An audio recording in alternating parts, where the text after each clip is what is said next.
Go live now. Hello, everyone, and welcome to another episode of Inappropriate Movie Database, the comedy game show about content warnings. I'm your host, Nick Martucci. Welcome into the show. If you're new here, first of all, I'm so glad you decided to join this. As you can see, there's over 200 of these episodes. If you like what you're seeing, go back, watch some of those other episodes. Some of them pretty good. Some of them hosted by people on the Zoom who aren't me. So if you like this show but don't love the host, I recommend one of those episodes. Also, if you're not a member of the Facebook group, you should join that. If you search Inappropriate Movie Database or click the link in the description of this video, that's where you can get all the information about this show, including how to be on it. I think next week and the week after, we get 2 weeks in April, that there are still spots available. If you would like to be on this show, I recommend jumping on now. News is going to come up soon. I'm still going through details. But what I would say is I would love to have you as soon as possible be on this show. Other than that, winners of every episode have an optional prize if they so choose to make me watch a movie before the next episode.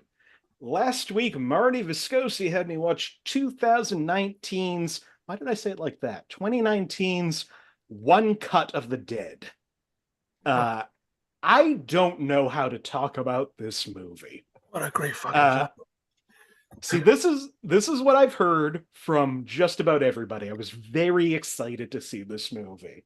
I think what I can tell you is the plot of the movie, as listed, is a film crew is making a zombie movie, and then real zombies show up, and the director will not stop shooting. That's what I knew going in. And there is a turn that happens in this movie that normally I love when this kind of turn happens in a movie. This movie, I needed this turn to happen. Otherwise, I might have turned the movie off. And I will say, by the time the turn happens, I wish that it happened earlier. By the time the turn happens, there's a lot of goodwill that movie had to make up for. And the fact that I ended this movie thinking I might watch that again says all you need to know about the last 2/3 of this movie. I can't, even to talk about the problems I have with the first third might be spoilers for the rest of the movie. So this is an impossible movie to talk about. I think, Josh, you've seen the movie. I've seen the movie, and I recommend if after you see the movie, look up the group, the group of actors on YouTube. They did a thing during the pandemic, which was very much which was very which was actually amazing. They just did each acting from their own house, kind of thing, and it was fantastic for the fantastic entertainment after seeing One Cut of the Dead. So yeah, I think if the first third was a little bit different, I might have loved this movie. But also, I don't know if the last third would have hit as hard if the first third was different. Yeah. So I don't know how to talk about this movie. I will say, try it out. And if you were like me and are kind of debating whether or not to turn the movie off, if around the half-hour mark you start checking your watch, stick with it. See where it goes. I was very, I don't know. It's one of those movies where I'm impressed. I enjoyed at least a third of it. I'm annoyed that I had to sit through some of it. But it is unique in what it's doing. So One Cut of the Dead, I know a lot of people love it, especially if you love horror and you love filmmaking, like all the minutia of filmmaking. It's worth checking out.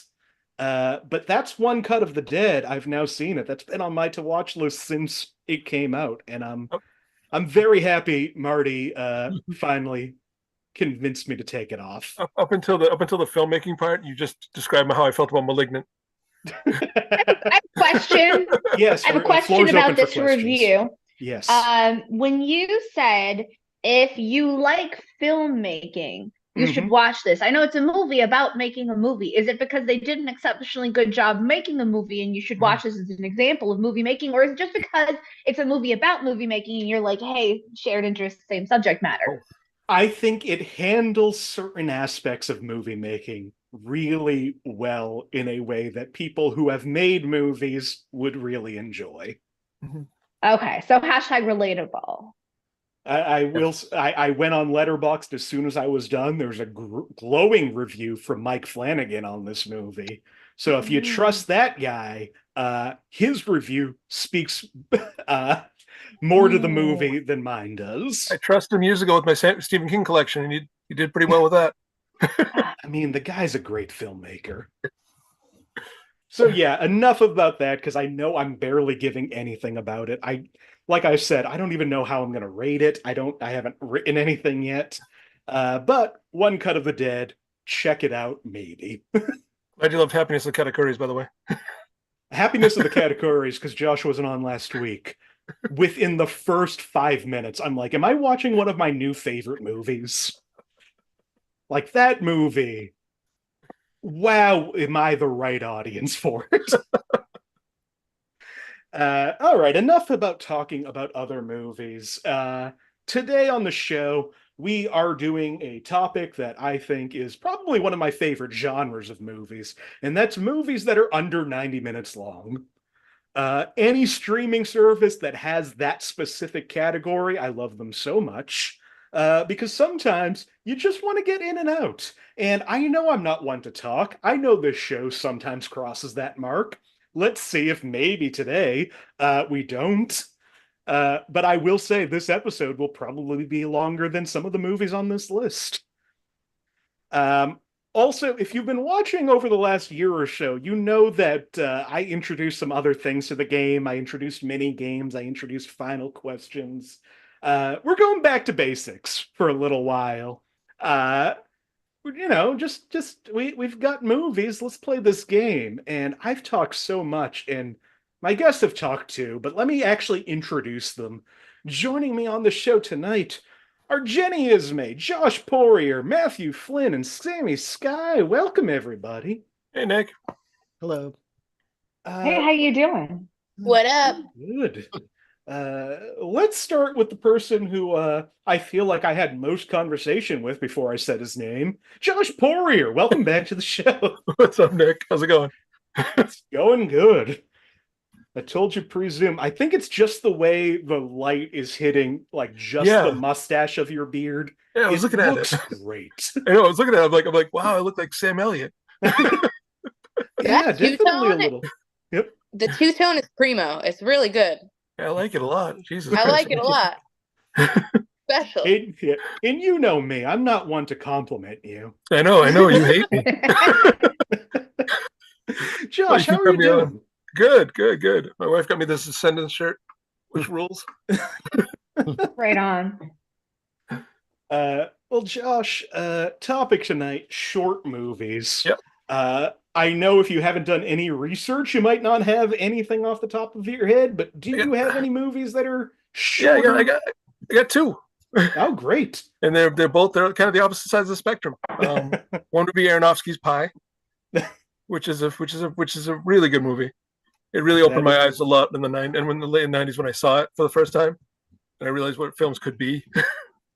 I feel like I should probably watch that at some point. Yeah, if I win, maybe I'll watch it. No, I haven't seen it. It was like a Gen X milestone. I don't know. I'm in and out of Aronofsky. I really love a couple of his movies and really either got annoyed or had no interest in much more of them. But Pie, 85 minutes. I just looked it up. I should probably, if not just for that fact, watch it. What's your second movie? The second one actually has something to do with my mustache beard thing. Peter, make sure to check out keep what is it? I fucking remember the line now. You did You it. know, that memorable Office quote. Space. Office Nailed Space. it. Office Space. It's that's one the of the quote most from quotable movies of all time. I know, I and I couldn't especially love the line, "Hey, oh no, Peter, no, I fucked it up." Peter, check out Channel 9. Oh no, but Office Dietrich Space Bader. is so Dietrich good. Bader. Yes. I feel like it gets brought up a lot, but I actually saw it in the I'd theaters say- when it opened up when it came into theaters the first time. So I'd say at least 70, maybe 80% of that movie holds up. yeah, It's really funny. it really is. And It might just start- like one of the best casts. Yeah, I mean, it Ron Livingston didn't really make a big splash right after that, but he did later. Ron everybody Livingston's else is- definitely one of those guys that every time he pops up, I'm like, oh shit, no, that isn't Kyle Chandler. It's Ron Livingston. For me, it's always, oh my God, that's Peter again. Anyways, that's my movie, Office Space. I couldn't quote it because I got messed up on the quote. And I know it's protect your cornhole, bud. That's what it is. Protect your cornhole when they go in prison. Stephen Root deserved an Oscar nomination. Yeah. And so did Gary Cole. Gary Cole has lost out on at least 3 or 4 Oscar nominations as far as I'm concerned. And a bunch of Emmy nominations too. It's that curse where when you're too good at being a very specific kind of villain, people actively just don't like you in real life anymore. Like I think I'm he's afraid just of very Kurt good at Russell. unlikable. What? I That's know too bad. I he's been think a lot he's of wonderful. I think he's wonderful too, but when he's bad, it really gives me like the bellies. Oh man. So like he's really excellent, and I know he's been in like not all bad things, but like my brain just goes to like Death Proof. The movie, like, one movie where he was a bad quick. guy in? What? One movie he was a bad guy in? Well, that was the only one I thought of, Josh. You know how I am at that game. Please don't do that. Please. I really thought doing that my- you I'm didn't doing like my him. best. I thought you didn't like him because of the computer wore tennis shoes. Oh. Yeah, he was like mean to me one time at dinner, so I don't. He's not my guy. Real quick, Marty's in the comments. Hi, Marty. And said, all I heard was, I love this movie. So that's all you need to hear, Marty. Yeah. Well, Josh, welcome back to the show. Office Space Pie. One of those I can recommend. One of those I should see. Mhm. I don't know why I went to take a drink right before I introduced the next person. Also returning to the show, somebody I'm always just glad to see on here, Matthew Flynn. Welcome back. Oh, thank you.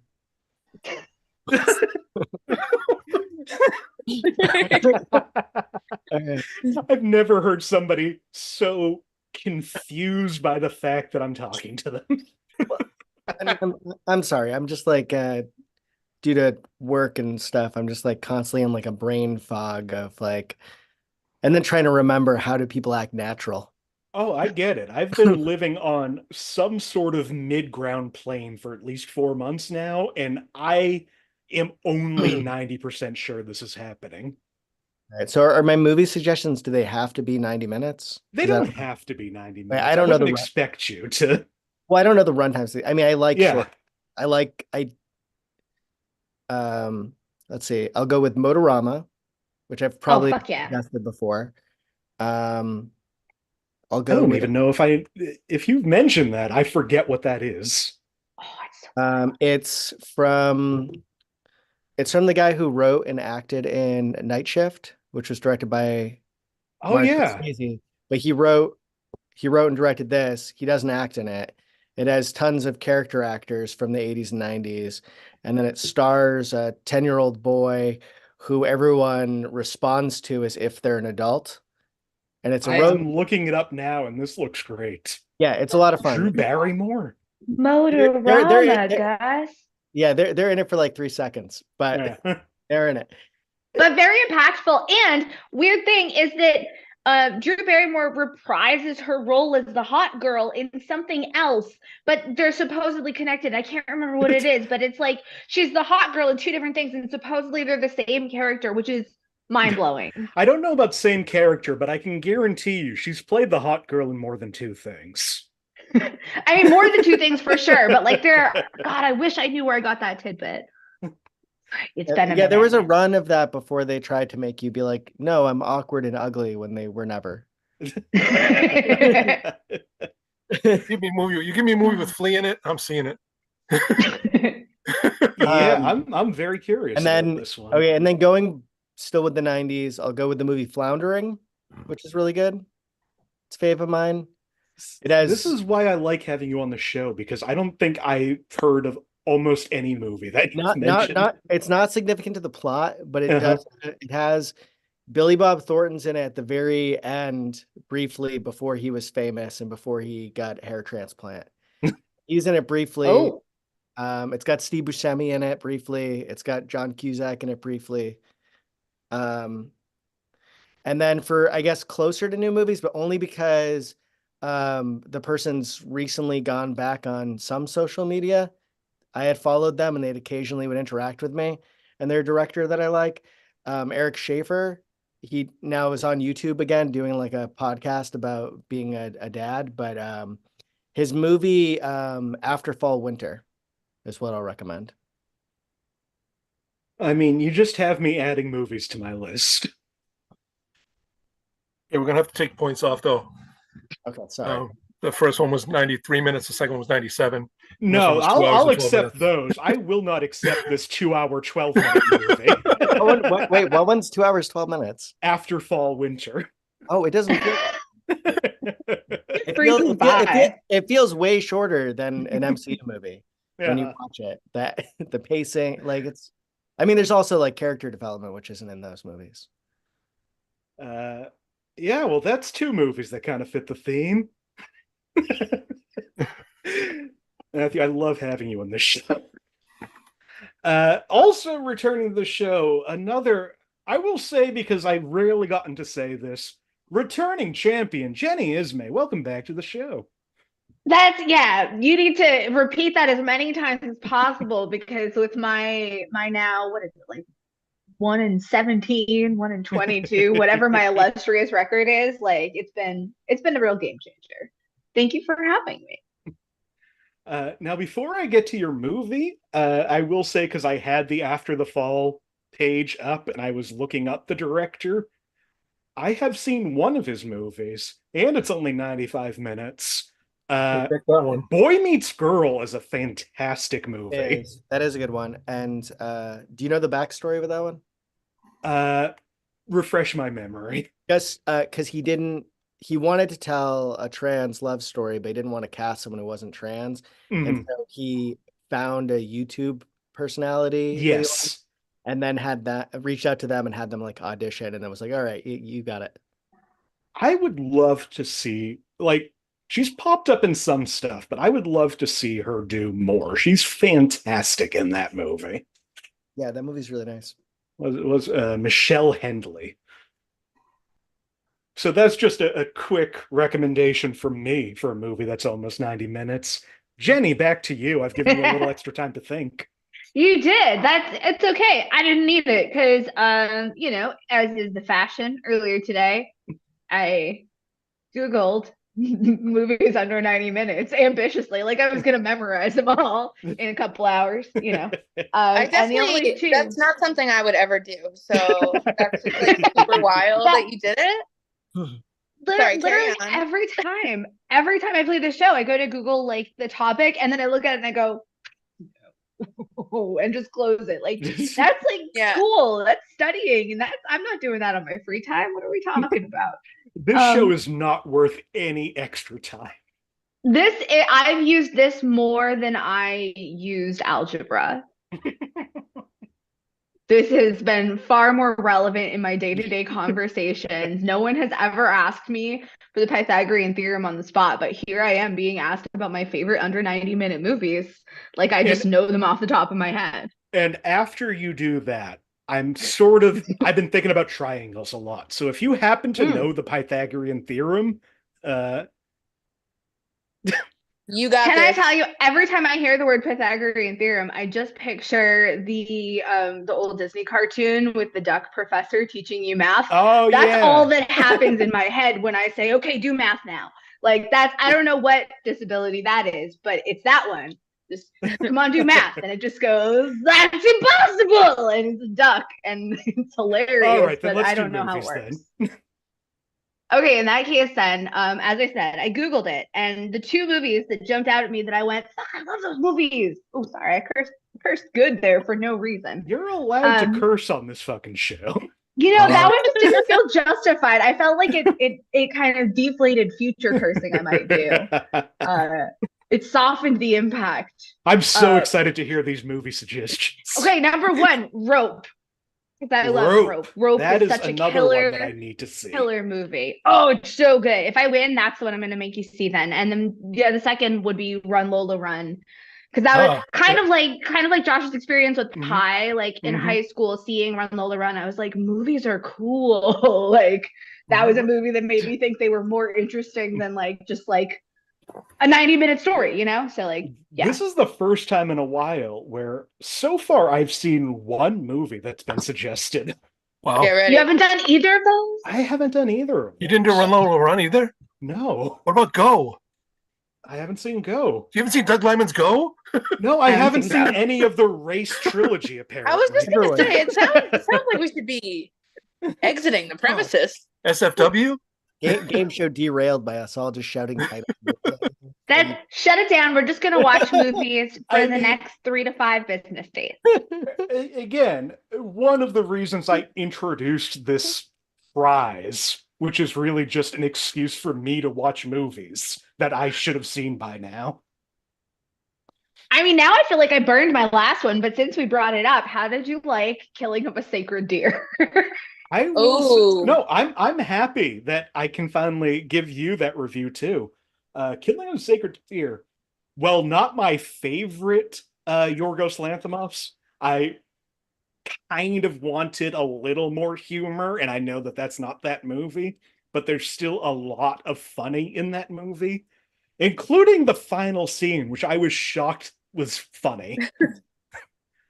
I don't want to give it away. Out of bounds. It's just I'm working on how it's funny, but like I don't. I think it's funny because it's so like the looks that everybody gives to each other made me laugh. It also is just the most like extreme version of like I'm gonna flip a coin real quick. And I will say, as far as Ezra Miller being a creepy little freak to a family, I enjoyed this so much more than I enjoyed Saltburn. That's Barry Kay, but Ezra what did Miller. I say? You said Ezra Miller. There's someone else. Fuck. Barry Keoghan. They're a different creepy little freak. Oh my god! Get your creepy little freak straight. One of them plays a creepy little freak real well, and one of them still got to make movies, even though they're a creepy little freak in real life. That man, I love Barry so much though. From like the Green Knight, everything. God, he's such a good little freak. Oh, I love that creepy little guy. Can you believe he's the Joker? Like, we don't even talk about that. If I had known that specifically before I saw like Saltburn or Killing or any of those, I would not be as into it as I am now. But like, yeah, that guy's fucked up. Let's do this. I'm into it. He's a mess. What? But yeah, I still thought it was fantastic. I like his tone. Yeah, it was very good. I mean, same. It's not my favorite Yorgos joint, because obviously it's going to be Poor Things. That's just silly. But speaking of movies that I am like literally ashamed I haven't seen, Poor Things. I have zero excuses. I don't know why I don't just put it on. I also don't know why I didn't see it in theaters the 20 times I went to see it over the like 4 months it was in theaters. Of all of them, that's the one that I'm like, you're depriving yourself. I know. Like all the other things we talked about, like Motorama is a fucking treasure. Like, what did I say? I said Rope. Yeah, Rope, incredible. Run Lola Run literally changed my life. Like I said, yet Poor Things is the one that like, that's the one that I feel bad for you because you haven't had that experience. And I love it so Have much. you seen the trailer for his new movie? Kinds of Kindness. No. He's got a movie coming out in June with Emma Stone again, and also Jesse Plemons, Willem Dafoe, Hong Chow, Hunter Schafer. Shit. Oh, he's building a beautiful stable. I'm so excited to see Hong Chow in a Yorgos Lanthimos movie. She, mostly just from the menu. I fucking love her. Oh, Menu is fantastic. Well, those are suggestions. Those are good suggestions because, again, those are movies I should have seen by now. Finally, returning to the show, another just all-time favorite. Really, really feeling like this is the night for the win. Sami Skye, welcome back to the show. Hi, hello. I don't know. And it might be because I also, all right, I'll tell on myself, Googled 90 movies, 90 minutes or less right before I signed on. Do I remember any of them? Yeah, specifically while everyone was talking, I picked out 2 so that I could look like I was ready for this question. One of them, wait, sorry, Nick, it's your turn. Hi, everyone. No, it isn't. It's your turn. You know what the question is. We've been talking for 20 minutes now. Okay, I didn't know if you had to ask it again. The first one, I don't want any feedback on this. I've never seen it. I don't know. You guys should, so I'm going to recommend it as if everyone in the world hasn't seen it. Stand By Me. Again, fantastic no feedback. Movie. Yeah, I know. Just it hasn't been on my eyeballs yet. Yeah. No feedback. I mean, that is a great suggestion of a movie you haven't seen. Thank you so much. The second one is wild. It may or may not have been on the list. I don't know. But it's about like the afterlife and how like despite how great your time might be there, it can still be like kind of heavy, even if it's like positive. I don't know. There's different seasons that come into play. It's called A Nightmare Before Christmas.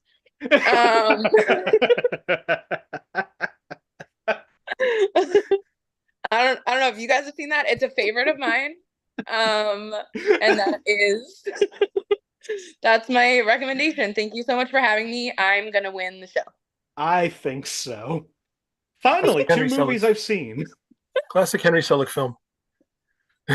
No, I think it's Tim Burton. Yeah, it's not. Unless there's like trivia about it that's obscure that nobody knows. It's Danny Elfman's movie. Everyone else is just facilitating. Oh, right. Henry Selick did so much work on that movie that I feel like he deserves to get credit for it. Yeah. I mean, there's a reason why he and Tim Burton weren't working together again. Yeah. It was called Monkey Bone. The way that I loved that, of all the movies that come up on this show, I loved Monkey Bone as a kid so much. So much. It's like embarrassing. Especially when it's just, I stand by it. It's not all bad. I rewatched it within the last few years, and I will say, best Chris Kattan performance in any movie. I was just gonna say, I don't know what year it came out. You guys should, because that's the premise of the show. But whenever I watched it, I remember my dad explaining to me who Chris Kattan was, and I loved that. And from then, that's my Chris Kattan origin story, actually. Also, 90s Brendan Fraser. Even if the movie isn't great, what a joy to watch him. Dude, Bedazzled, that shit too. Actually, I just loved Brendan Fraser as a kid, I think. That's why they let me watch Monkey Bone. That makes sense. I think it was right after George of the Jungle. So I think a lot of families went into Monkey Bone being like, oh, it's the guy from George of the Jungle and a monkey. How bad can it be? I'm gonna be honest with you. I'm so certain that my parents vetted that movie and still were like, "Yeah, bitch, you can watch it." All right. Well, those are all great suggestions, I have to assume. Let's get to movies. If you skipped forward, now's the time to start watching again. I think you can see that if I wave my arms enough, you'll think something's happening. Yeah, well, can you maybe use a shadow puppet? I keep putting my real arm in it. That's how they'll know. That's the word is coming. Well, let's jump to the game. You all know how it works, but if you're new here and you're still here, I love you. Thank you. But here's how the game works. I have gone to IMDb, the Internet Movie Database, and I've pulled parental warnings for a bunch of short movies. These parental warnings, I don't write them. I don't know who writes them. Anonymous weirdos share their helpful tips on inappropriate content in movies, and I steal their words and pose them as questions to my friends as they try to figure out what these movies are. Like I said, since we are now foregoing the mini games, we're just going to go to alphabetical order. Jenny, you are on the top of my screen, and I'm going to look 3 times at the list to make sure I know my ABCs. Jenny, you are the first one. Jenny, would you like a movie from 1932, 1977, or 2015? 1977, please. 1977. All right, first movie of the night from 1977. For 5 points under the category of frightening and intense scenes. Bizarre and violent imagery throughout. While violent, such scenes are not sadistic nor realistic and are handled in a cartoony, over-the-top manner. I have my reactions ready as if I'm going to be like, got it. I'm not. I'm just here to have a good time. For 4 points under the category of violence and gore, a decapitated head is shown. It then proceeds to talk and bite a character in the hand, stomach, and rear. I honestly had it on the first one and didn't go for it. Well, I'm excited. It looks like it's just Jenny. What do you think this movie is? I think it's 1977's House. This is Hasu. House. Another movie I just watched for the first time in the last year, and is the only movie I can even think of comparing Happiness of the Katakuris to. I love it so much. Is so immediately one of my favorite movies. It's so weird. And the first one, when you were like, oh, it's bizarre and violent throughout, but childlike. Did you know that the childlike imagery in that movie is because it's based on a nightmare that the director's daughter had? Like the kid described her dreams, and then he recreated them as a movie. Brilliant. Cool. It's so rad, dude. Do you know the other thing that I just gave this trivia out recently, but the other thing that inspired the director to make this movie? He saw Jaws and wanted to make a movie like Jaws. That's right. So he made House. The cat is Jaws, right? The cat is the shark.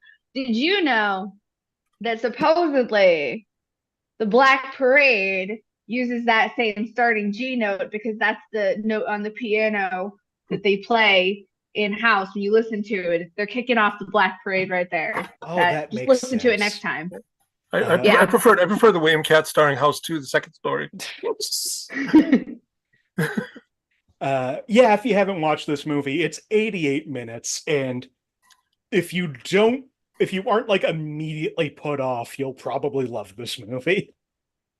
House 2, second story. Other clues in here: sex and nudity. In a bizarre sequence, a girl's body parts are shown dancing around.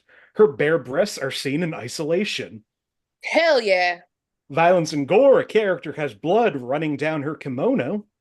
And violence and gore, one character is eaten by a possessed piano, lots of blood. A character drowns in a clock case full of blood. A painting of a cat hoses out blood, causing a room to flood.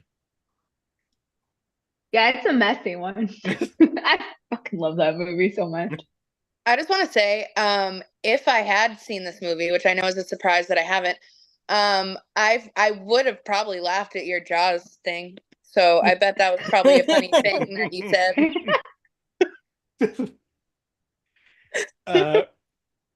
It's like you don't have to explain it. It's like if Scooby-Doo had an episode in the movie Suspiria.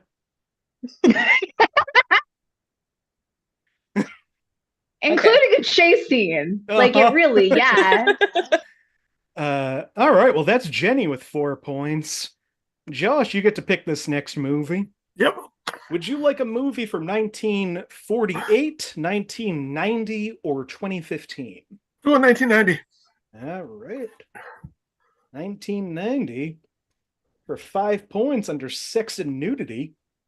An old man moons a camera in a comic manner.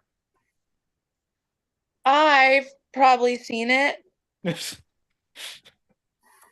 Are you a connoisseur of old man butts? You know, I Just going through the You have them all Rolodex of wrinkled cataloged. asses.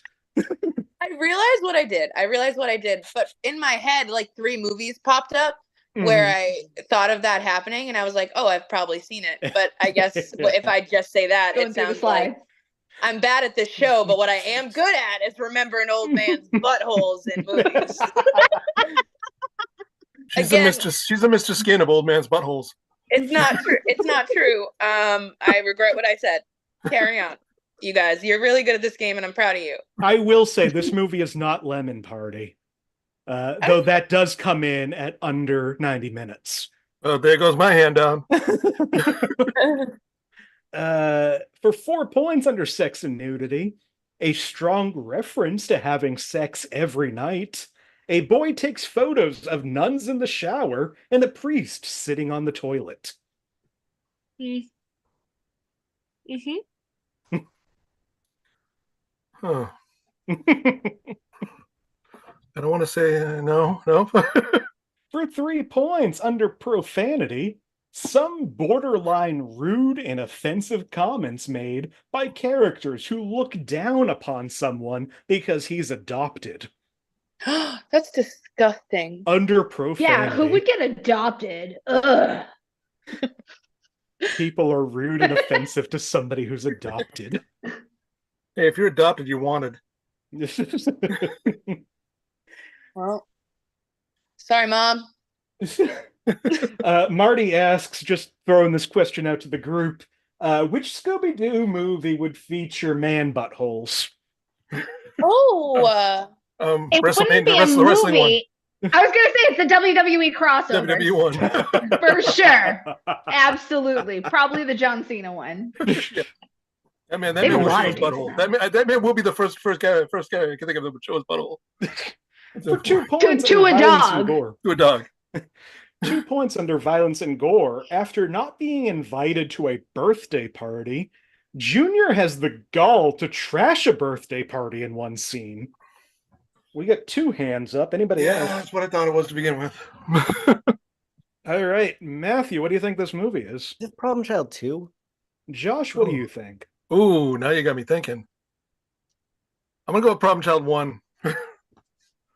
Well, it's one of those. It's the one that we haven't used on the show yet, which for some reason is the first Problem Child. We've already done Problem Child 2, and I can't remember why. Did you do Problem Child 3 yet? I have not done Junior in Love. Junior in Love? wow. Only 81 minutes if you want a Problem Child. Sorry, Mom. And to respond to you saying that the fact that you're adopted means you're wanted, for 1 point under frightening and intense scenes, Ben and Flo's plan to send Junior back to the orphanage can be considered a very sad scene to some viewers, especially when Ben explains his problems to the priest, and when a staff member of the orphanage refuses to have him back just because he had been returned at least 30 times. Well, he's a problem child. Oh, I get it. Okay. Mm-hmm. I follow. At what point does he get placed in a kill shelter? This is why we need child labor back.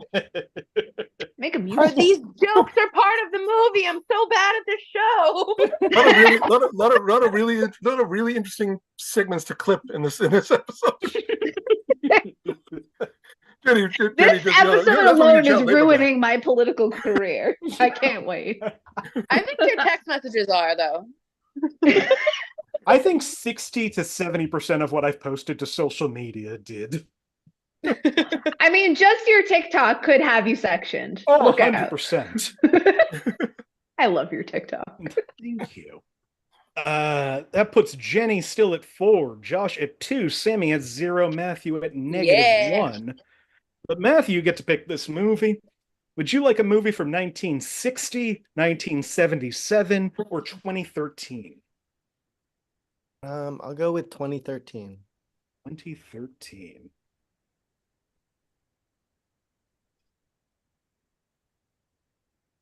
I'm gonna get my reaction ready. We're gonna manifest.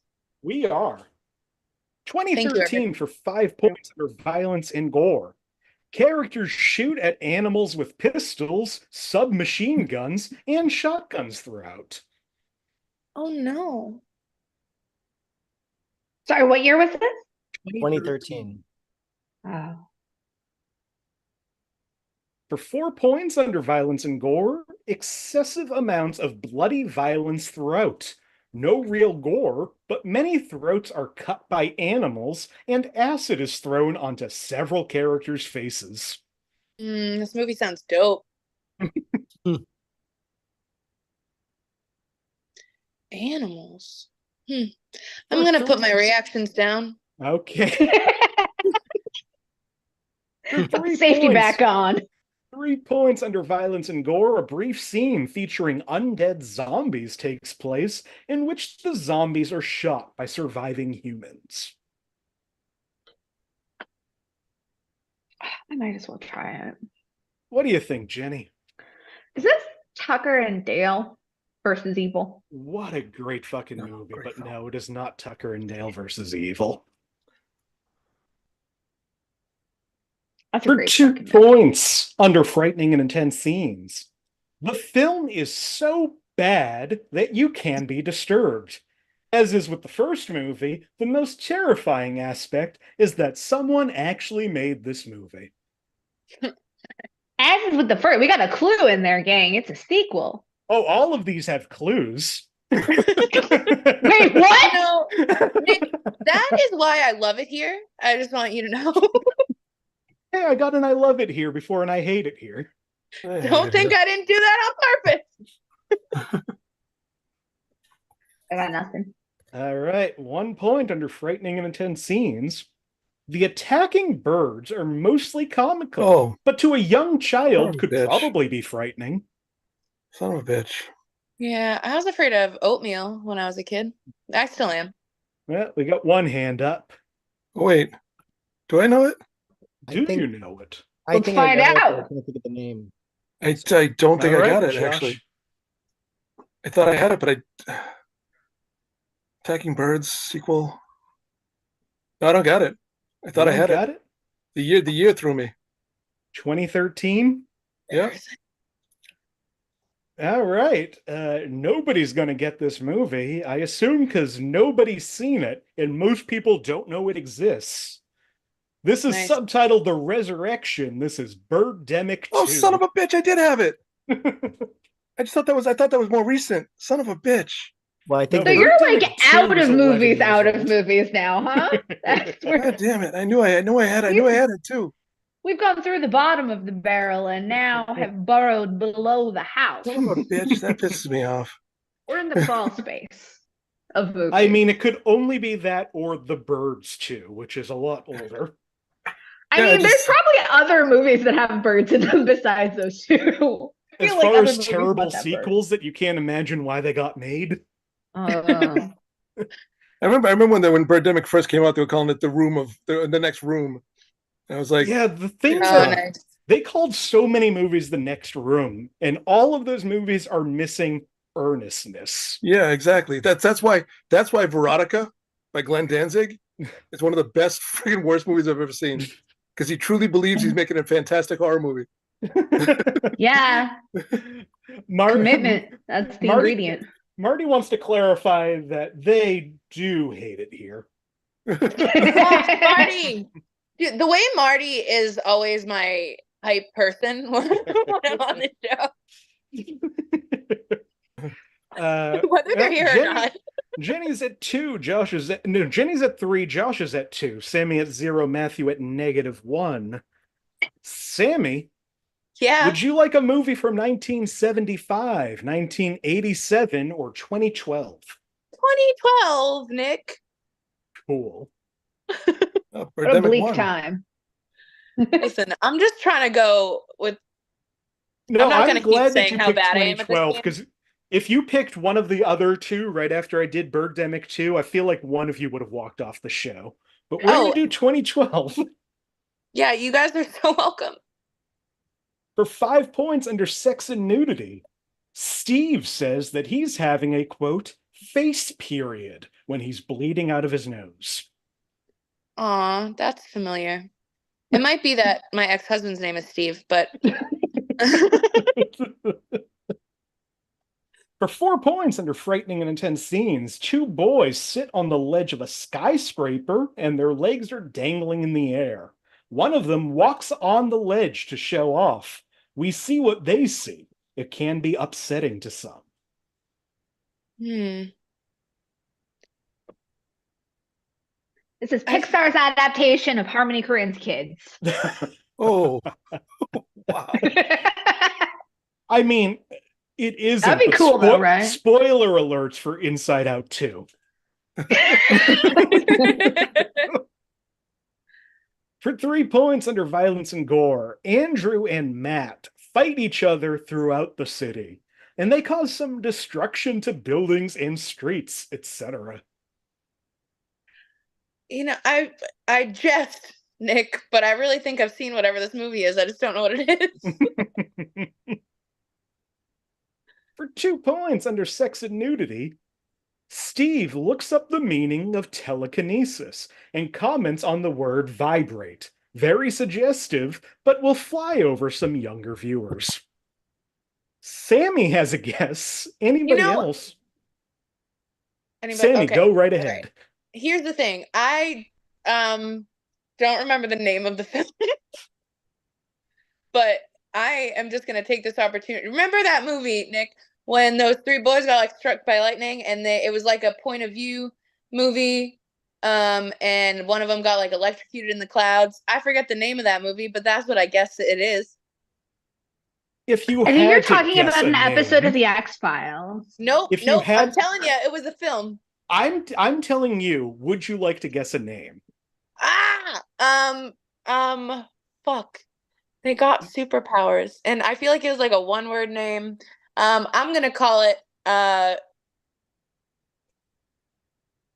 Blaster, the movie. I'm gonna do this because I'm feeling generous to Sammy. Any one of you, first one to buzz in with the exact correct title, can steal this 2 points. Otherwise, Sammy gets this point. If any of you touch that button, I swear to God, I'll burn this place to the ground. Nope. I feel like that point do you is know earned. what this movie is? No, I don't know. I'm good. He just loves arson. This is something I feel like I'm going to do more often because you know what this movie is. I can't think of the There's title like either. a cup pong scene. I remember it. This movie is called Chronicle. That's right. Yes. And then they gave the guy Also- fantastic. Then they gave the guy the Fantastic Four, and he fucking ruined it. I never would have remembered the name of that movie, so I really am genuinely appreciative for this moment. Also, as you said that, Marty sent me $1 on Venmo, and this time I didn't even have to offer to show my boobs. Marty tips? Damn. I don't know. It I might be a mean, if personal you offer connection. to I show don't your know. body, Marty has a history of giving you money. Yeah, I don't know if I can say that on YouTube, but we're live. Hey, I'm gonna lower my hand. I Uh, told you this was my show. This is it. so yeah, keep that in mind. If you're willing to give me enough of something or guess a title that is close enough to the title, I'll give other people a chance to steal, but I might just give you points. Wow, You're so welcome, guys. I love this utter destruction of any sort of structure in this show. This is going to get weird, and I'm amped for it. I feel like I won. We are like 3 weeks away from the 3-year anniversary of this show. It's time it went off the rails. This is my moment. Last clue in this, under frightening and intense themes, the main character, Andrew, slowly descends into madness and revenge due to his abusive father and people bullying him at school.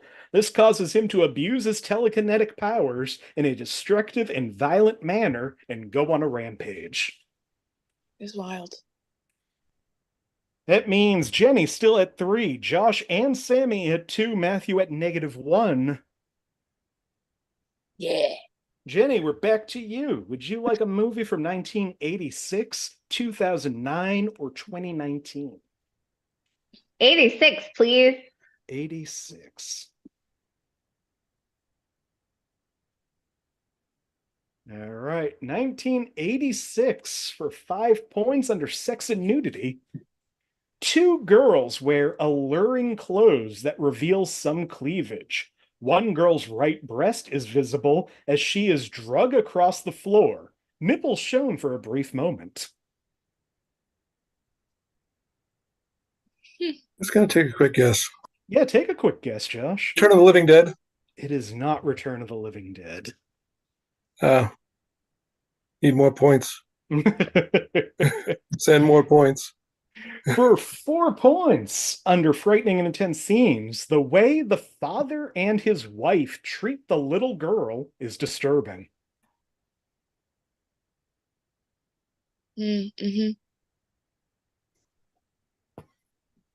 For 3 points, under violence and gore, a large teddy bear attacks a couple and bites their arms. We see blood on them and on the bear's mouth.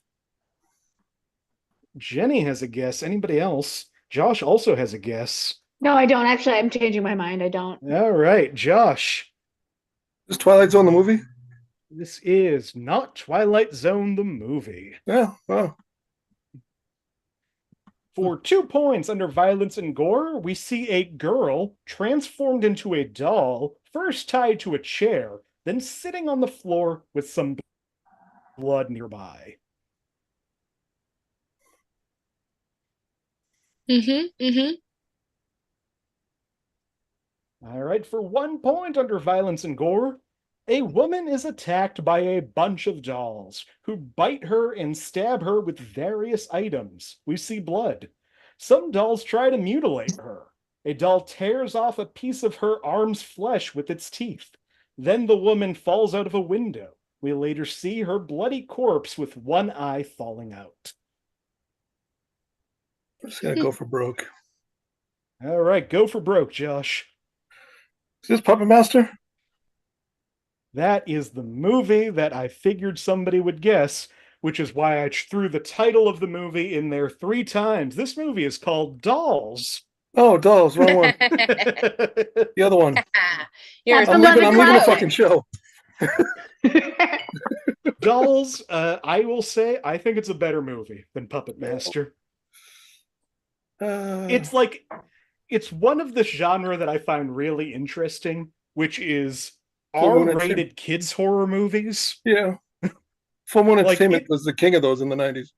It feels like an episode of like Are You Afraid of the Dark, but with blood and gore. Wow. Kind of tricked me there, Nick. Uh-huh. Only 77 minutes. You kind of did that one just to aim at me, didn't you? No, I just kept saying dolls. I don't know why you chose puppets. Because I thought Dolls was too easy. Yeah.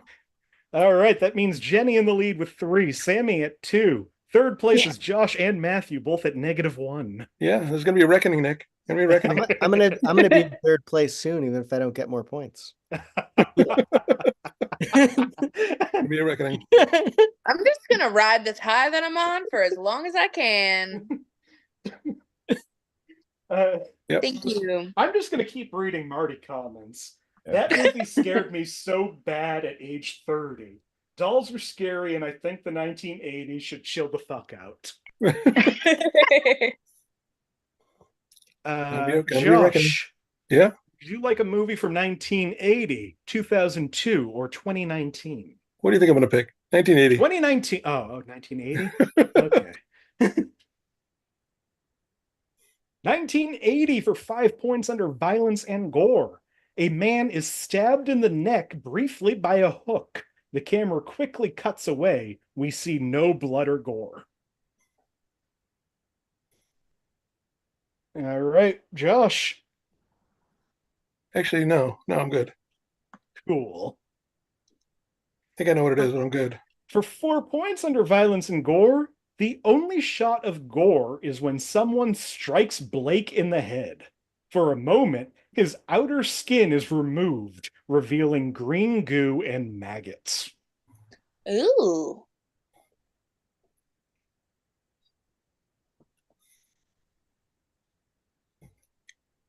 For 3 points under... Yep. No? Okay.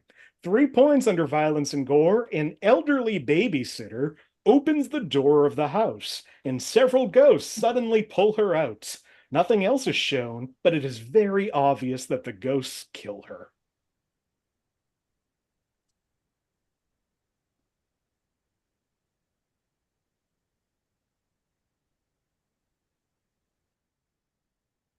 For 2 points under frightening and intense scenes, the film is very tame compared to John Carpenter's other films. This easily could have gotten a PG rating. Oh, God damn it. It was what I thought Josh it was. finally knows it. Anybody else?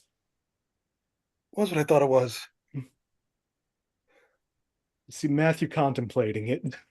No, I can't think of the name. Okay. Josh, was it what you thought it was? Yeah, it's The Fog. I'm a Carpenter addict, and it's The Fog. I know you are. I was surprised you kept holding out. This is The Fog. Son of a bitch. Last clue, 1 point under violence and gore. Although the violent murders are committed by ghost pirates, there's almost no blood seen in the entire movie. I still believe that his run through the 78 to 87 was one of the best runs in movie history. Are we not including this movie? Well, no, this movie it's in there for it's in there for the atmosphere it brings. See, I don't know if it's in there for me for the ghost pirates. Yeah, I know, but still, it's a Carpenter movie, so it still belongs there for the score at least. That means that Jenny at 3, Sami at 2, Josh at 1, Matthew at -1. I know Sami had to drop for a second. I don't know how long she'll be gone. Anybody want to make any quick comments? Yeah, I can't stand Ken Jennings on Jeopardy. That's been eating away at me. I'm glad to get that off my chest. I think it took a couple of years, but I think he's like finding his way in the job now. Oh no, he's the worst. Have you watched it lately? Do you watch it? He's not the worst. They had a second host that I would easily say much worse. Oh, see, maybe I missed plenty of other things. But my beef with Ken Jennings, I'm happy to tell you all about it. Thanks for asking. So right now they've been doing this thing where they're doing the Tournament of Champions, the Invitational Tournament. So like on the internet, the chitter chatter on Reddit is like, why are they just recycling all this shit? Because throughout the writer's strike, they kept using like the same questions from previously, and they used like familiar contestants, but like the writer's strike is over. Why are we still doing this? Nobody knows. Unless this is just still leftovers that they filmed like a million years worth. But the problem is that now it's like this stable of Jeopardy contestants. So instead of people who have righteous nervousness being on the Alex Trebek stage, and instead of the respectful and cool-headed leadership of Alex Trebek, we get a bunch of nerds who are comfortable enough to think they're funny, and Ken Jennings just being like super superior to everybody. When Alex Trebek corrected someone, he'd be like, yeah, that's a tough question. When Ken Jennings gives the answer that they get wrong, he says it in a way that says, come on, you knew that, so did I, in just the most punchable way. Oh, you need to rewatch some of the Alex Trebek episodes. Yeah. Oh, yeah. That guy was so good at being one of the biggest dicks, but he did it in a much more subtle, funny way. In a cool way, yeah. If Ken anything, Jennings I is say just like the smarmiest king nerd. Go on YouTube and just search Jeopardy football category. and it's one of the funniest things. I love Alex Trebek. Love Alex Trebek. I'll never ever have a bad thought. Wow, this is going to be the thing again. Someday there's something awful is going to come out about him, and this is going to be the He's clip dead that people now. play. Usually the dead get to not have extra things come out about them. Oh, please. That is, I don't know. I mean, I hope things so. that we like. Usually, it's people we're already like, I don't know about that person. I hope so, because that's how I feel about Ken Jennings. I don't know.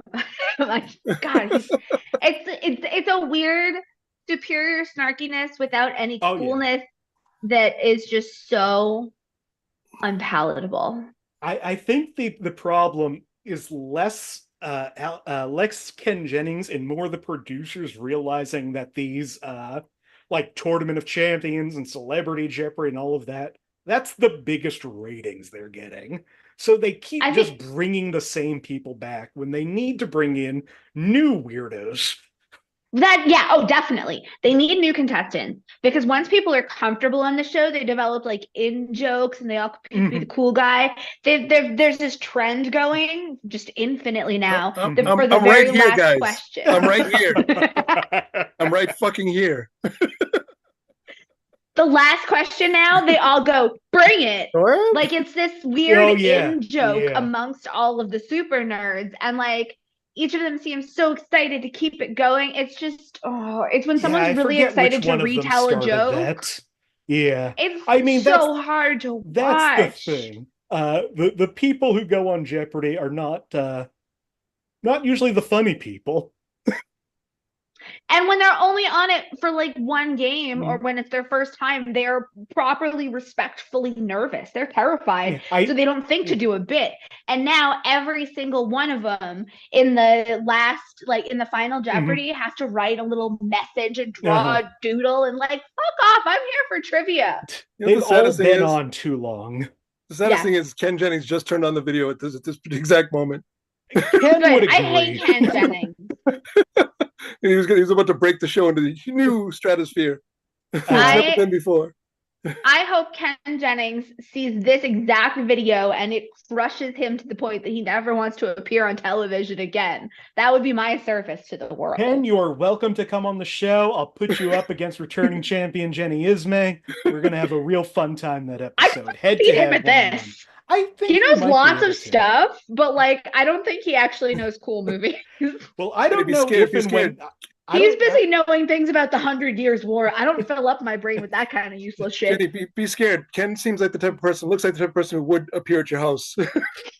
So I don't know if and when Sammy's going to be able to come back. So let's get on with the show. All right. I will finish by issuing my challenge. Ken Jennings, if you come here, I will fight you in the Dunkin' Donuts of your choice. That's like a million locations. Yeah, where is he going to find Dunkin' Donuts around Worcester? It's hard to find one with good arena space.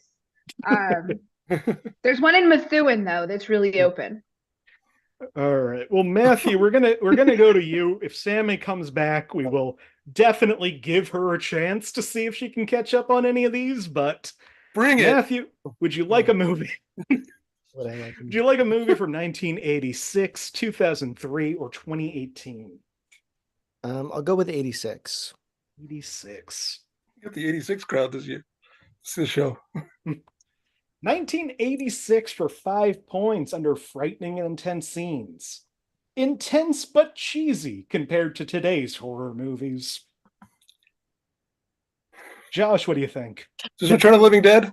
This is still not Return of the Living Dead. I know it came out in 86. I don't think people think it's cheesy, though. Yeah. I feel like it's intentionally pretty cheesy. It is. I mean, some of those scenes in that movie will scare me for the rest of my life.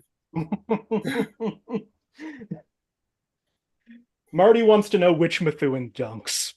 The one I'm gonna fight them at. What? I'm kidding. I would never fight you, Marty. I'm a fan.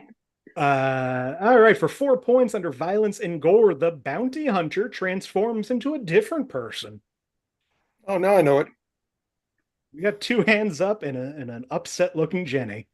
Matthew, what do you think this movie is? Is this Critters? Josh, what do you think? That's when he pulls the staple out of his stomach. Critters. Yeah, I thought that one might be too much of a giveaway if you've seen Critters, but this was a hard movie to pull clues from, and I still wanted to use it. Well, I was thinking Trancers until you said that it changes form. Trancers is another decent film from the 80s. Bounty Hunter. I did watch Hobgoblins earlier today, which is a related film. So Did you watch Hobgoblins proper or the one that Riff Tracks just put out? Tracks, of course. Uh-huh. I've got regular Hobgoblins memorized. Please. I was part of the training when I became a security guard at a cinema facility. It was just that and how to use a gun. It was weird.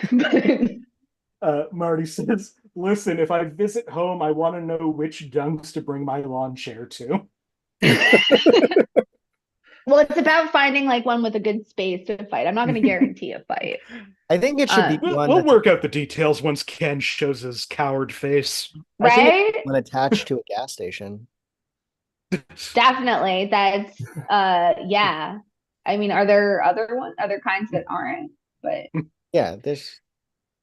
I guess they have some that used to be like Bank of America drive-thrus. I don't know. I love this country. All right. Well, we'll skip over Sammy's choice. Just gonna keep it open. Like I said, don't know if she's coming back. So Jenny, we're back to you. Would you like a movie from 1948, 1960, or 2009? 1948, please. 1948. Is this Return of the Living Dead? Yes. No pre-guessing. From 1948 for 5 points under alcohol, drugs, and smoking. Almost all of the characters are drinking champagne throughout the party, which is most of the movie. Drinking is an integral part of the movie. We have one hand up. We have two hands up. Actually, no, wait. I'm putting my hand down. Coward. Jenny, out of curiosity, do you know what this movie is? I feel like I do know what this movie is. I believe it is 1948 Alfred Hitchcock's Rope that I recommended earlier in the 80 show. minutes, it's Rope. I love that was on the list. Rigged. It's such a good movie. I was really hoping that it would come up because it is phenomenal. And then there's a Matt Baum video to watch after about what a good movie it is. Because Matt Baum's. I do really love his videos. I've discovered so many YouTuber. things I love from his videos. So many people that I didn't know I wanted to love. Because like he covers an era that predates my existence. If you'll believe it. His recent video on Rebel Without a Cause is fantastic. Oh, I haven't seen that. Also in this movie, under sex and nudity, it's vaguely implied that the two male leads are lovers, but no physical or verbal affection between them is seen. 3, under frightening and intense scenes, the last half hour of the film gets quite nerve-wracking as the criminals become more agitated, nervous, and suspicions about the crimes they committed earlier come up. Violence and gore throughout the movie. There are discussions of death and murder. There are several discussions where murder is discussed openly and in a casual manner, such comments are made regarding murder by several characters, including, quote, committing murder should be reserved to superior individuals, have a strangulation day, and we killed for the sake of danger and for the sake of killing. In Violence and Gore, there's a scene at the beginning of the film of 2 men strangling another man with rope. That's Rope. All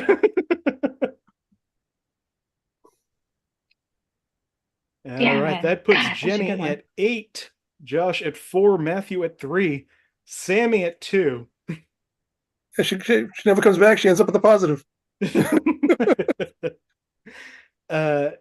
Josh. Yeah. Would you like a movie from 1932, 2009, or 2015? Let's go 2009. 2009.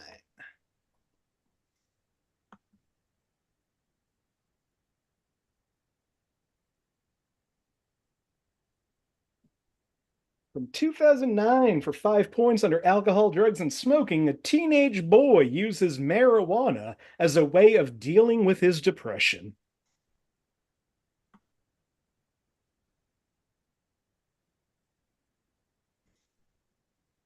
For 4 points under sex and nudity, a teenage girl asks a boy to suck her finger. She asks him if it's, quote, finger licking good.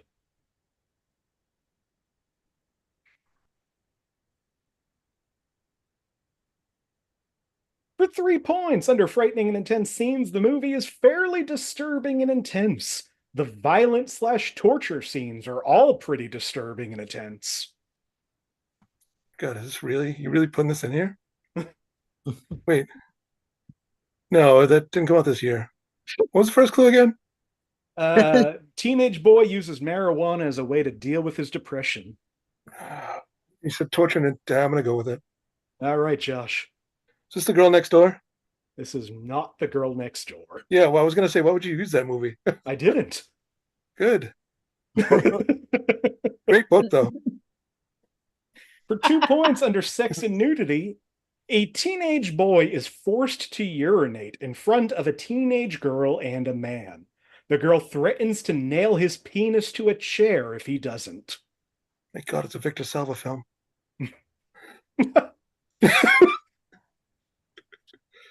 Sorry. I hate the man so much. And nobody brings him up more than you do. I know. I don't know why. Last clue for 1 point under violence and gore. A teenage boy is kidnapped and tied to a chair. Teenage girl injects bleach into his voice box so he is unable to speak or scream. The girl carves the letters LS into the boy's chest with a fork. Actual carving is off screen, but we see the grisly results. She then throws handfuls of salt on the wounds. Very disturbing. Oh, fuck. I know this movie. Can't think of it, though. All right. Looks like we're gonna... What's the year on it? 2013. No, 2009. Why am I... Yeah, 2009 is what you said. Yeah. Jenny, what do you think? Is it Jennifer's Body? It is not Jennifer's Body. Much better movie than people thought it was. This is a real I've fantastic... actually seen it. I just knew that movie came out somewhere in that neighborhood and that there's girls in it.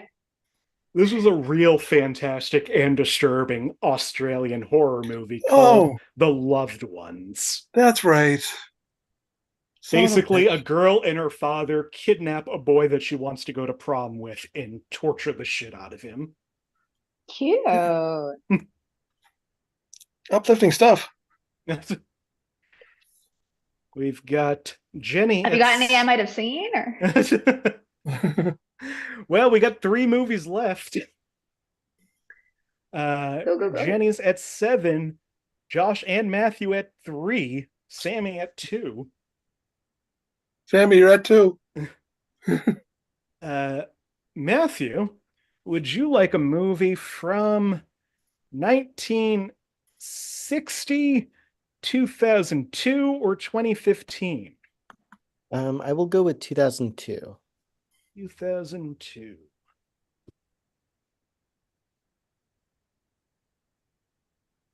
All right. You found my blind spot. The first 15 years of the century. 2002 for 5 points under violence and gore. 2 characters are fighting each other, and one of them has red liquid on his body. The other one turns green and muscles up in a parody of the Hulk, but the other guy slams the refrigerator in his face, apparently knocking him out cold. He's later shown fine.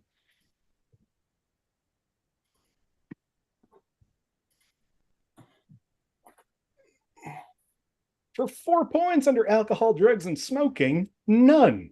Although it's implied that 2 boys use fake mustaches to get into a bar. Despite that, the only thing mentioned is no one under 21.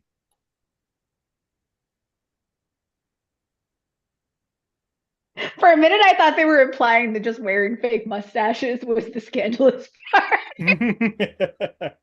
How dare they? Under alcohol, drugs, and smoking, there are fake mustaches in this movie. The mustaches are made out of drugs, man. Teach your kids about the dangers of fake mustaches. For 3 points under sex and nudity, Gerald has a crush on Bridget, who is an adult.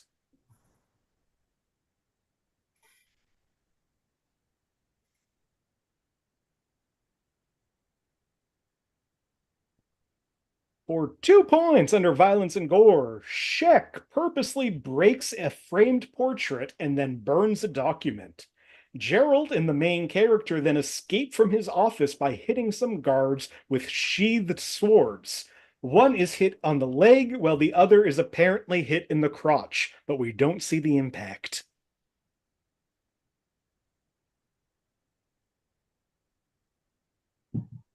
Last clue for 1 point. Under profanity, Helga calls Arnold, quote, stupid football head.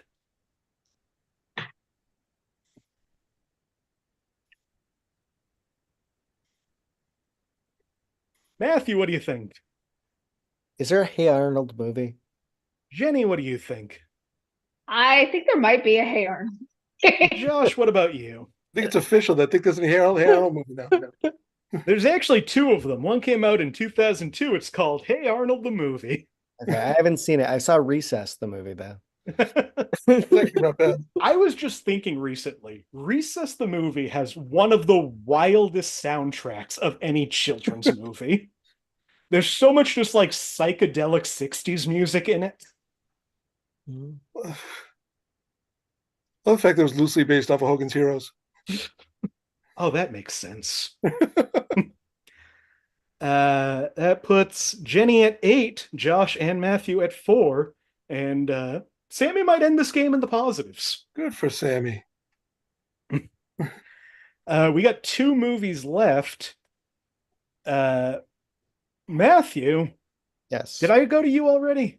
You did, but I did. So, Jenny, would you like a movie from 1932, 1960, or 2019?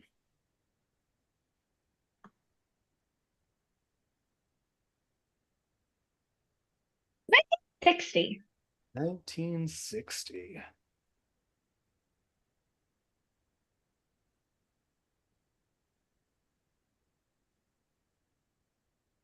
Okay, from 1960 for 5 points.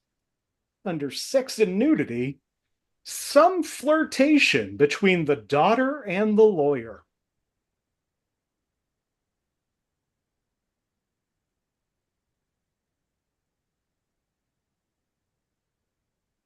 For 4 points under frightening and intense scenes, the film has a generally playful funhouse style approach to horror, but they can still be effectively weird and spooky and may frighten young children.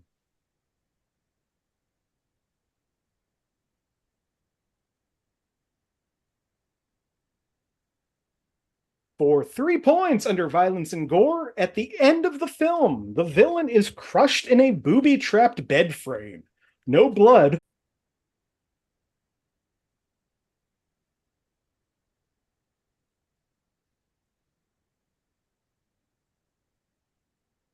So I'm not sure what happened, if we dropped out from YouTube or not. Because right now my thing says preparing live stream and meeting is now on live stream. Let me check. We're just gonna go back and be like, Matt wins. It looks like what? it's back. Marty's sound off if I left for a little bit. Okay, we got to restart the game. Let's start again. Welcome to another episode of where was I? I think we're good now. 2 points. 2 points under frightening and intense scenes. A frightening zombie-like ghost is seen several times. He appears ghastly and threatening. Why do I not know this fucking movie? This is really bothering me. All right, last clue. Apparently we flickered, but we're still here. That's good.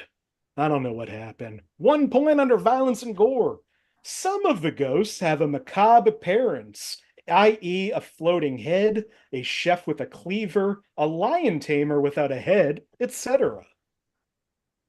We've got 2 hands up now. I'm missing a really obvious one, I feel like. Everyone else is on this, but I got Josh, nothing. what do you think? 13 Ghosts. Matthew, what do you think? I'm also going to say 13 Ghosts. This movie is 13 Ghosts. Actually, the remake was decent for the ghosts. I've heard the remake has its moments. It has its moments. There's the great Matthew Lillard moment. My issue with all William Castle remakes is they miss out on the like immersive stuff that he tried to do. That's true. There's no very true. I feel like no there's idea. I don't know if there's any way to do some of the fun immersive shit anymore. It looks like the only people able to do anything like that are just some of the richest, worst filmmakers. Oh yes, definitely. While we're talking about Matthew Lillard, though, he's the nicest boy ever. I ran an escape room for him once, and it was like the coolest thing. And he had a great time. He loves escape rooms and playing games, so it was really neat. I'm happy to hear that. Yeah, it was him and Skeet Ulrich. It was so cool. They came and played a game together. You buried a lead there. You ran an escape room for the Scream Boys? I did, for the 2 of them. And here's the thing. They both loved it. They were both really excited to be there. Skeet was a little more destructive. There was one thing that you had to like crank, like a hand crank radio. It was like a disarm the bomb scenario, and there was a hand crank radio. And he went into the ceiling and found the thing that was like projecting the radio signal.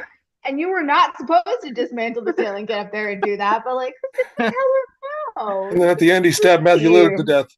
He said Jericho. My God, but yeah, so he dismantled the ceiling, but they did good. They won. I feel like a lot of people have mentioned run-ins with actors and stuff on this show, and that might be the most jealous I've ever been after a story. Jason Segel loved my ghost story. Nope, still. Yeah, no, it was at I love the 2 of them. I'll tell you later. But yeah, it was really fun. All right, let's get to the last movie. Jenny's at 8, Josh and Matthew at 5. Oh wow. It's a real close game right now. Josh, you get to pick the last movie. Yep. Would you like a movie from 1975, 1977, or 1987? Oh, wow. Jesus Christ. I'm going to go with, believe it or not, 87. 87. Of the 3, you picked the worst one for you. Great. But I won't say it yet because this is very easily a game that can go into a tiebreaker round. Yeah. But I'm going to say right now, I might actually put money on this not going to a tiebreaker round. Okay. 1987, last movie for 5 points under violence and gore. Most of the violence is slapstick. A guy gets shot as a cover-up. People get tied up by others who try to rob an old guy.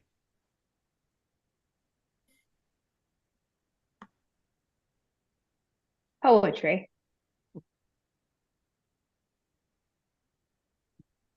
Josh, what do you think? No, not yet. Next one. Okay.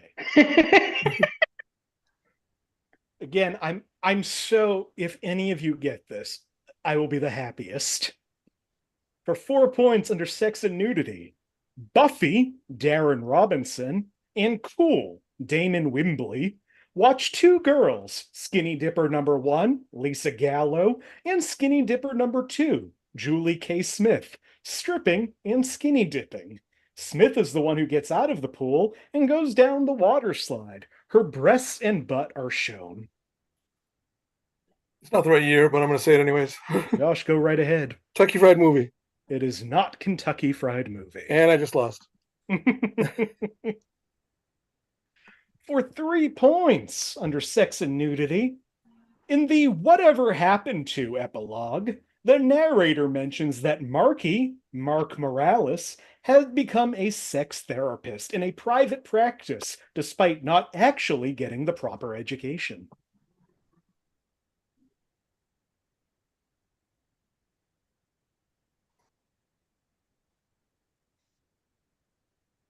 For 2 points under violence and gore, 3 lazy orderlies get fired. A guy trying to kill another guy with some injection winds up nearly getting caught. He throws the needle out the window, and it actually hits/kills his dog. His dog earlier attacks 3 orderlies' dogs. Later, at the funeral and afterwards, the orderlies act in glee that the dog is dead. No fucking I think you two might prove me wrong here. Matthew, what do you think? Is this Chud 2, Bud the Chud? Or whatever. Josh, what do you think? Is this Disorderlies? This is not Chud 2, Bud the Chud. This is the Fat Boys in Disorderlies. Son of a bitch. Son of a bitch. Oh, I'm so happy. I would have had it too. I love that fucking movie. I figured if anybody was going to get it, if anybody had seen that movie, if anybody had heard that movie, that's and I thought about it rationally, that second thing when you said cool would have given it away. I gave you the name of all 3 of them. I know you did, and the real names of all. I know, and I realize that now, but I would have had it. Son of a bitch. Last one under sex and nudity, one of the fat boys obviously ogles the breasts of his love interest while they work out, and a cartoony sound effect is added. Yeah. This was a movie that ended up on the list for the PG rated movie episode, because I always love finding movies that should not be rated PG for that episode. Like Jaws. Like Jaws. All right. Well, that brings us to the finale. We have no bonus question. So the final scores tonight. Sami, wherever she may be, at 2 points. Matthew at 4, Josh at 6. But 2-time champion at 8 points is Jenny Isme. I can't believe it. I feel like I've unlocked a hidden talent, which is picking nights of this show when other people are worse at it than I am.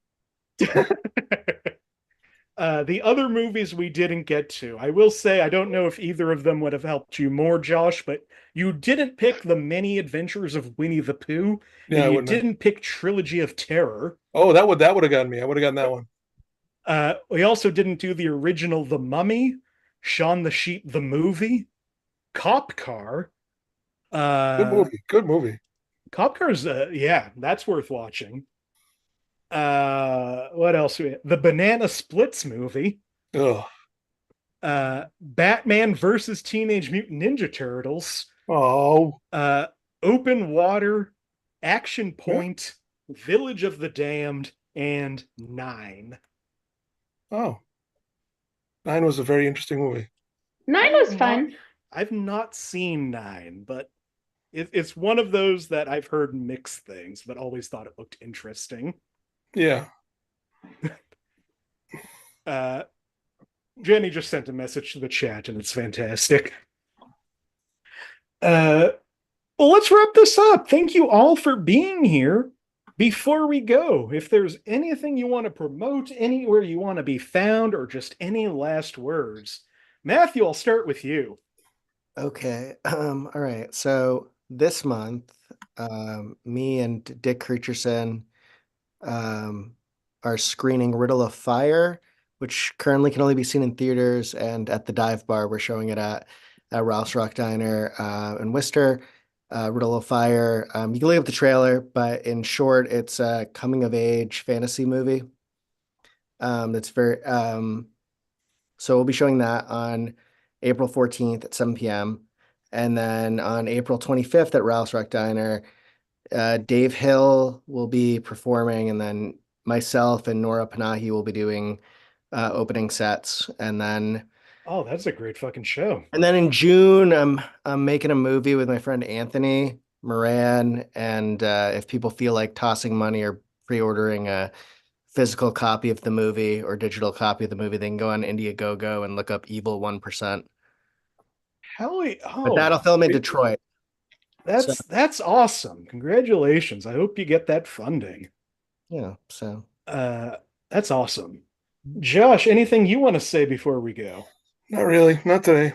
Just yeah, just go to support Matthew's movie. Seriously. And I'm Yeah, pointing this hey. way, but point well, this way. come to Dave Hill, and that'd be great too. Yeah, come do that too. I will say, I don't know if she wanted to promote anything, but find Sami at anti-salami _. Her Twitter and her is so not her Twitter, her Instagram is so good, and she sells art, and you should give her money, and not just for reasons that Marty has given her money. Jenny, first of all, would you like to claim your prize? Oh man. Oh, there were so many good options, but I think you're already very tempted by Motorama and Run Lola Run. I'm going to assign Rope this week because you'll breeze right through it. It's a quick one. 80 some When odd I minutes. saw that it was an 80-minute movie when putting the show together, I'm like, why haven't I sat through this movie? Sit through that ant pie. That I can't wait to hear your thoughts. It is a delightful film. And just I will say the only thing from a technical standpoint, watch for the cuts. Of course I will. I mean, thematically, I've got 2 weeks in a row where I'm watching movies where you're watching for a cut. That yeah, and for the folks at home who don't know, Rope was filmed in like 4 long takes. It's insane how well performed it is and how beautifully shot it is. It is both thematically and technically like so far ahead of its time and gorgeously shot and really fun. Not fun, but like satisfying to watch. You're just like into it. So enjoy.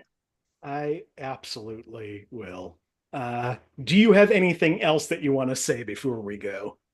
Yeah, Matt Flynn, what are the dates on that thing you're promoting? What day might people attend? Because I actually want to go to the Dick Richardson thing. I've been blowing those off for like 3 months. I think I said, but I probably did say. Why aren't you paying attention to your friends?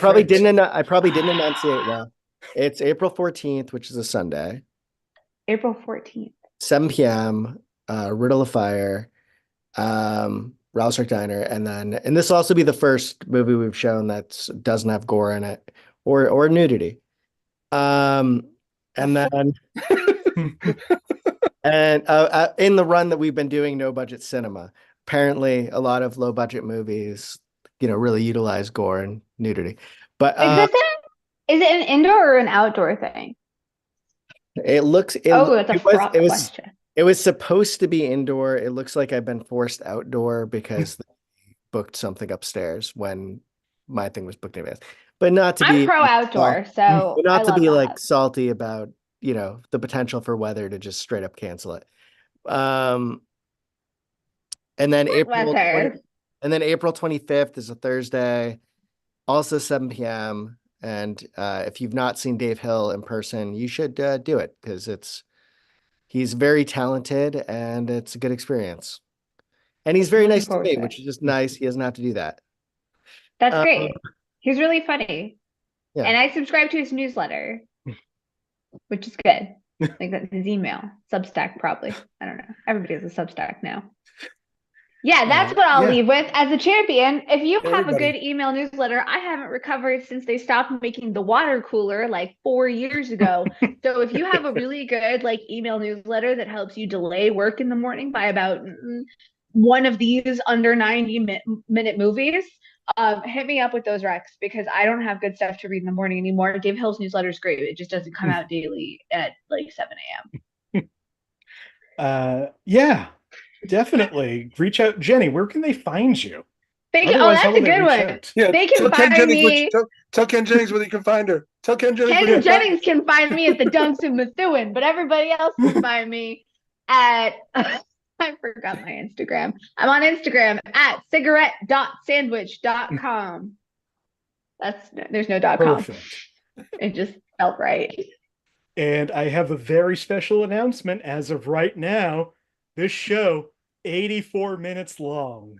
Oh, plus an additional 10 it. minutes. Nope, it's an hour 34 minutes. We that doesn't failed count. at our goal of making this episode eligible for this episode. So let's wrap it up. Once again, thank you so much. The clues have been for this episode. The clues have been Jenny said something about child labor.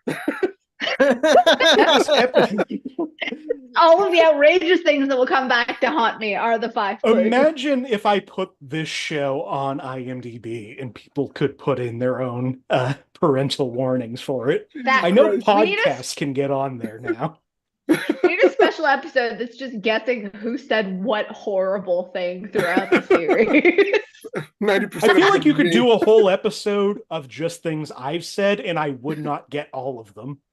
I might bring back child labor, baby. Let's wrap this up.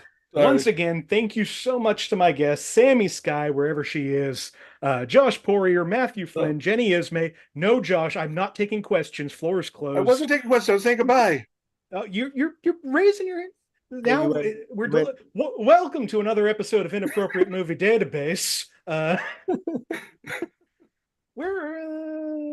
That's right. You threw off my groove. Thank you to all these people. Find them wherever you find people. You can find me. I'm at Blundering Idiom on all social media, mostly on TikTok these days, which I didn't expect from me.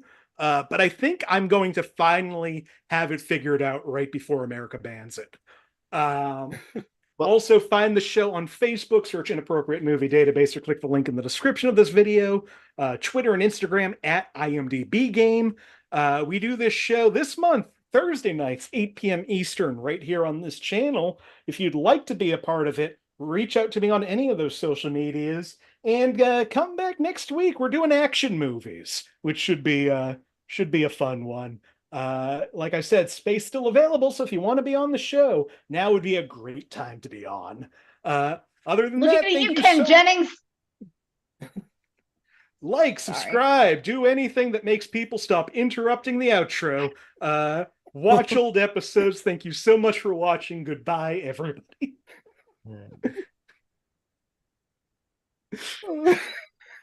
Had to threaten that goofy more.